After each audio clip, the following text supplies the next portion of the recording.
Hello and welcome to Curtain Up Show Facebook Live with me, Tim MacArthur, and me, Nathan. Hello, I can remember my name there. And our very, very special guest, the gorgeous Mr. Hayden Tee, who's currently appearing on Les Misérables, the musical sensation which swept the world here on the Broadway. What we're going to be doing is we're going to be recording a radio interview for our Curtain Up Show, which will air probably middle of September.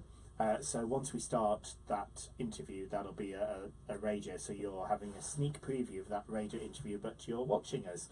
If you've got any questions you want to ask Mr. Hayden Tee at the end of the radio recording, then please feel free to put them on the Facebook page, and then we'll ask those questions at the end of the radio interview. And if you are watching and want to send us any nice messages, like a love heart, I think you can send us love hearts. You can give us a love heart, you can give us a thumbs up. Don't give us a thumbs down. Don't worry about any of the others, frankly. We don't need to know about those. A bottle of rum is also handy to get us through our last... this is our final recording here in New York City. Very last fly back to London tonight. We don't want to go home. We want to stay. So if any of you have got a spare couch or wants to marry one of us, then please send us a message. We can get a green card or something that way, can't we? I don't know how it works. I'm very good with cats. So yeah, if you've got any questions for Hayden while we're recording the interview, if we haven't answered it already, post them below, and at the end, if we have time, we'll try and answer one or two of those questions. Have I got them on screen? Yes, I have. Cool.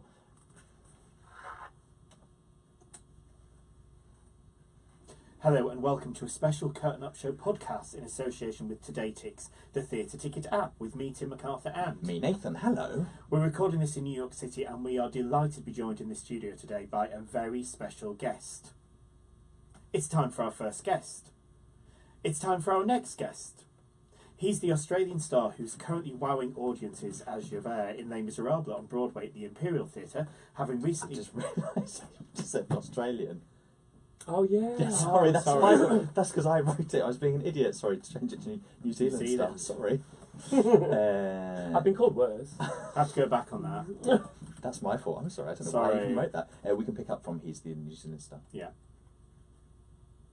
He's the New Zealand star who's currently wowing audiences as Javert in Les Misérables on Broadway at the Imperial Theatre. Having recently played the role internationally, he gets everywhere, this young man. He made his West End debut as Marius in the London production of Les Mis, and his other theatre credits include South Pacific, Titanic and Cats. As the Broadway run of Les Mis comes to an end, we're delighted that he's joined us in the studio for a chat. It is, of course, none other than the gorgeous Mr. Hayden Tee. Hello, welcome to the Curtain Up Show. Hi. First time you've been on the Curtain Up Show. I know, it's very exciting. I'm a little nervous. I'm a virgin. I know you are. Yeah, has been something I was a virgin before. Because you've lived in New York, haven't you now, for about 4 or 5 years? Yeah, I moved here in 2010 in March, so yeah, like 6 years. What made you decide to come to New York? I came here when I was 22, 2002, and on a scholarship called the Sydney Cabaret Convention, and it brought us over here to the New York Cabaret Convention, and I think I saw, as you do when you first come to New York, 20 shows in 15 days, and and this is the mecca of what I do and what I love and everything that we love. So I just thought this is where I need to be, and I went and met with an immigration lawyer then, and it took 7 years and 4 months to get the green card. Wow. Yeah. So the first trip I went, I need to do this, and then it was just a long process of getting here. And so that's a lot of paperwork. A lot of paperwork. And I don't know about you, but I mean, we both work in theatre, and I perform as well. And the thing when people go, it's a lot of paperwork, it always is like, oh really? Can I just wear my tap shoes? Exactly. Seriously. Yes. So you're here. You're on Broadway. You're starring as Javert, and it's a run that finishes on September 10th. Is that right? September 4th. September 4th. Yeah, 3 weeks yesterday. So wow. How long in total have you been?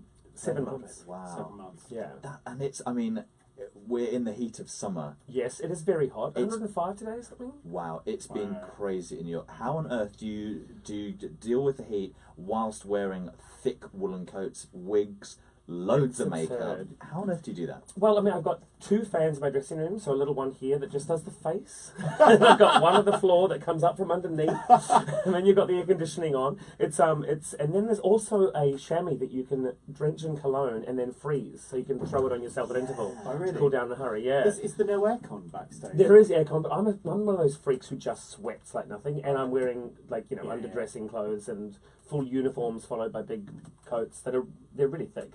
What heavy too, they're weighted, they have weights in the bottom.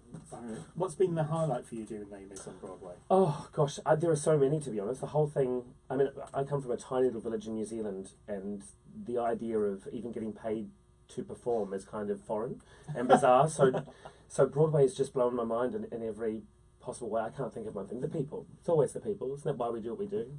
What is it, do you think, about Broadway that is so magical for audiences and performers? Well, for me, it's just literally the concentration of it, the fact that you've got so much in one space, that's in one town. But I think from that, it means that the best in the world try to get here and want to get here, and then you just end up with a really vibrant energy of people who want to create. And Les Mis coming back to Broadway has been a really big deal, hasn't it? Because in London, I mean, it's that phenomenon that we've had forever. But because it's kind of been and gone and it's come back again, it was really important, and the Broadway community really embraced the show when it returned to Broadway, didn't they? They did, and this is the third time it's been back, but it is the new version. I think that's why. It's because it's not, the last revival they had here was the one that's the same version as at the Queen's now in London, which is based on the original, just slightly scaled down. So I think they really got behind this because it's a completely new version. And we should say as well that there's no evolve, because when Les Mis first opened in '85, one of the things that was also revolutionary about that production was the revolve and the use of that and how that worked. And you played Marius in London at the Queen's, was it 2004? 2005, 2006. 2005, 2006. Yeah. Was it strange going into the rehearsal, obviously playing Javert, but then also knowing Marius's track? It actually is, and to this day I still sing along with every line of Marius. I still had that impulse to enter in on each line, or answer the question that's been asked, or whoever's speaking to it. It's bizarre. I'm glad we don't have any scenes together, so I just appear really strange backstage, but not out on the stage. You're there in case, like, if the Totally. guy playing goes off, if all the understudies you fall could under go. bus, Yeah. I've got this. you're there. Yeah. You're I'd be there. like, I could do All that. right. I do Madam T, that's the one I would like to do. And so you've done Les Mis in Australia, America, England, any other places on the horizon? Oh, we actually go to open the new Dubai Opera House next. Wow. Yeah, which is next to the Burj Khalifa. So I've never been to Dubai before, so I'm thrilled. Actually, that's a lie. I've been to the airport. Much duty free. Yeah. And when do you do that? We rehearse in London in October, and then we go in November.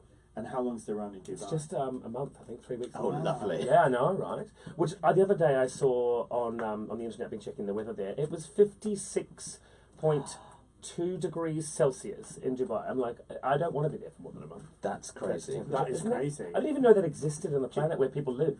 Do you think you might have a thinner costume for the run in Dubai? I'm hoping so. Can you do it? Maybe some wear shorts. Can you do it out on the mesh beach? jacket? Totally, yeah. Yeah. Oh, there's plants we've got on. Stuff the shorts. Why not just a G-bang or something? We can beep some of that out. Beep it sure. out, beep it out. And of course, Les Mis is. Why do you think Les Mis is so successful as a show? Look, it's so well written. You know what I mean? It really is. There's a lot to cover in that. I'm not sure if you've read the book. I've read it 3 times, and it's hard yakka, and it's so Australian, hard yakka. I think the thing. It's written so well that it gets so much into such a condensed period of time. But I think the main reason why people really fall in love with it is it's about hope. It's about the human condition, about hope. And who doesn't want a little bit of uplifting? Even though everybody dies except for Marius and Cosette, it's still very hopeful. Spoiler alert. I'm sorry. Oh, In case you I always haven't find seen when it. you open up the program and it says Javert's suicide, I'm like, Yeah. you've ruined it already. Can you call it something else? Spoiler, suicide. Javert's bit by a bridge. Yeah, Or exactly. something like that. Is Javert's the bridge still bungee in jump. it? Yeah. Yeah. Yeah, Is the bridge still in gone it? wrong. Yeah, the bridge. Oh, yeah. Oh, I wow. think the bridge is better in The this bridge production. is much better. It's, Yeah. big, it's like there's Lovely lamps. flying, and it's I can't tell you how it happens. Is it like an Elphaba moment? It's probably yes, very much. He definitely defies gravity. Definitely. Oh. Oh yeah, have you not? Oh, you haven't seen I that. saw it, but I saw it when they first opened at the Barbican. Or Right, when yeah. they first did it, and I just remember it was a brilliant moment in the show, and there's a lot of projection in this new production. Yeah, as it's well. all based on Victor Hugo's actual paintings that he painted as well as writing that masterpiece. Yeah. He also paints. So they've actually every backdrop is how he kind of imagined the scenes to be because he painted them and created them. But they're all animated, so they all kind of move. So whether it be smoke coming out of chimneys or the ships rocking in waves, and the suicide it's very much falling off the bridge, and it changes perspective from watching him fall down to watching him disappear into the water. That's I think I can say that. Yeah. That's very clever. Is there any, because obviously you've played, you've been in Les Mis on 3 different continents. Is the audience reaction always the same to the show in each continent, or is it's not even the same in Australia. We did 4 different states, and it's different. Really? State. Yeah, Really? In Perth I got booed all the time, and I'm like, it's not a panto, people. He's behind you. Really? Yeah, they thought that, because he is I hate using the word villain with Javert, because he's just a dude doing his job. Just misunderstood. He's just misunderstood. Misunderstood. He's the hero, really. The other guy's the one who stole the bread, for God's sakes. But yeah, it changes just depending on the states, yeah. But here, I mean, New York audiences just want to get on their feet. It's like, I don't know whether they just don't know to sit down for a long time and need to stretch, but they're just really keen to give a standing ovation, and they're kind of taught that that's how you behave in a theatre. Where I feel, not that you have to work for it more, but sometimes Australian audiences want to be impressed more, and I think the British are probably the same. Yeah. It was so long ago, I can hardly remember. So you've covered all bases with Les Mis now. You've done Marius. You've done that sounded so wrong. You've done Javert all over the world. What would you love to do next? Comedy where I live. And where there's no costume changes, and no flying. But I love my job. And you're wearing really thin material. And lots of thin material. Mm, yes. So we need to just... but still covered. Somebody needs to walk. There actually is a show that I know very well that I think could probably go down well in Australia. Mm-hmm. And that's a musical called Bathhouse.